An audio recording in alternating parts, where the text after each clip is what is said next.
Today, we're talking about a survival guide for our crazy, distracted world. But the map we're going to use, well, let's just say it comes from a very unexpected time and place. So let me ask you something. Does your mind ever feel like it's being pulled in 1,000 different directions all at once? Like you're in a constant battle, just fighting off distractions left and right. You know exactly what I'm talking about. The moment you wake up, it just starts. This constant barrage of digital demands. That steady stream of alerts, and every single one is screaming for a piece of your attention. And then, of course, there's that hypnotic, endless scroll that just pulls you right in. This isn't just in your head. This is a real battle that all of us are fighting every single day. And you are definitely not alone in this.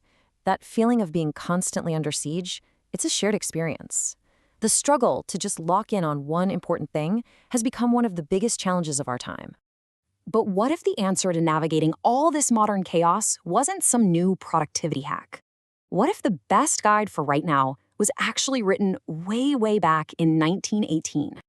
Yeah, we're turning the clock back way before smartphones and social media to find a solution that honestly feels like it was written for us, right here, right now. Our guide is this incredible book, The Power of Concentration, by Theron Q. Dumont. And his big idea is that this fight for focus, it isn't some new problem we invented with our technology. Nope, it's an ancient, fundamental human challenge. And this is the book's most powerful idea. A thought isn't just some passive little thing that floats by. Dumont argues that your thoughts are the literal building materials of the reality you are living in right now. So that brings us to the core idea of the book. Your ability to concentrate, to actually direct that creative force, is a muscle. And just like any other muscle in your body, if you don't use it, it gets weak. Dumont makes this really critical distinction. See, on one side, you've got faint wishing. That's basically just idle daydreaming, right? A boat with no rudder. But on the other side, you have concentrated demand. Now that's power. That's creating a crystal clear picture of what you want and then pouring every single ounce of your energy into it. So if your thoughts are the building blocks, what's the engine that powers it all? Dumont calls it the will to do. I want you to think of it like electricity. It's this neutral, incredibly powerful energy that's already inside of you. The trick isn't to create it. The trick is learning how to aim it. Okay, so how do we learn to aim it? Dumont's entire philosophy is built on this one idea. He believed that you cannot even begin to control your mind until you can first control your body. They're not separate things. They're totally connected. So, what does this actually look like in practice? How do we work out? Well, the book lays out a series of exercises that, I gotta be honest, might seem a little tedious, maybe even a bit goofy, but their purpose is to strengthen that focus muscle, one rep at a time.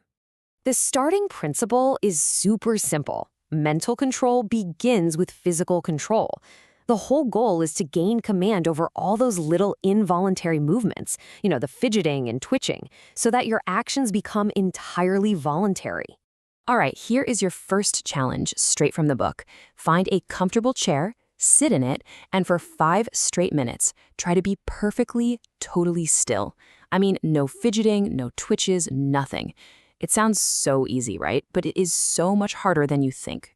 Here's another one. You raise your arm, point, and just hold it perfectly still for 1 minute while you stare at your fingers. Then you switch arms, and once you can do it for a minute, you push it to 5. Every single time you fight that tiny urge to twitch or to lower your arm, you're doing a rep for your mind. And the book is just filled with these kinds of exercises. Staring at a full glass of water without it moving, closing your eyes and focusing only on the ticking of a watch. I know, they seem monotonous, but that is the entire point. The reason for all these seemingly boring exercises is to train your attention, to strengthen your mind's ability to override its own impulses.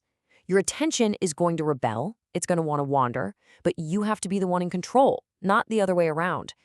Conquering that rebellion, that is the great victory. Okay, so why do all this? What's the point of sitting perfectly still or staring at your fingers? What's the ultimate payoff for all this training? Well, according to Dumont, the payoff is everything.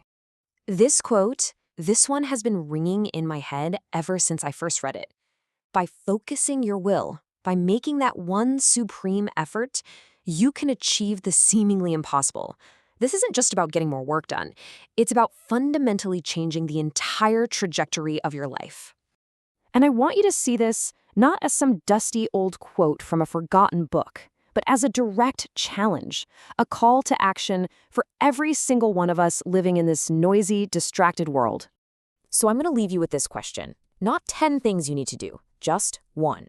What is the one supreme effort of will that you need to make starting today? Because that power to direct your life, to accomplish your own miracles, it's already locked inside you, just waiting for a conscious choice. So, will you let it sleep or will you awaken it?